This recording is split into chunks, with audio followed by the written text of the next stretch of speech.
నమస్తే. ప్రతి ఇంట్లో తన ఇంటిని నడిపించేది తల్లి, భార్య, మహిళే మొత్తానికి.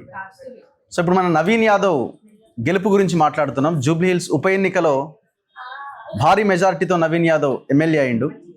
సో తన విజయం వెనకాల తన భార్య వర్షా యాదవ్ పాత్ర కూడా చాలా కీలకమని అంటున్నారు.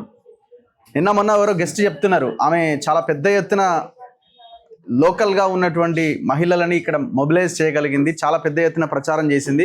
ఎవరికి తెలియదు ఇది అని మరి ఎంతవరకు నిజం, ఏం జరిగింది ప్రచారంలో, ఆమె ఏం చేశారు, ఏం మెస్మరైజ్ చేశారు, ఏం మాయ చేశారో మనం ఒకసారి మాట్లాడదాం. సో వాళ్ళ ఫ్యామిలీ అంతా ఇక్కడే ఉంది చూడండి ఒకసారి. సో చాలా హ్యాపీగా ఉన్నారు వీళ్ళంతా, చాలా హ్యాపీగా ఫీల్ అవుతున్నారు. ఎందుకంటే వాళ్ళ దాదాపు 40-50 సంవత్సరాల కళ ఇదంతా. సో శ్రీశైలం యాదవ్ ఎమ్మెల్యే కావాలనుకున్నాడు, ఆ కళ నెరవేరలేదు.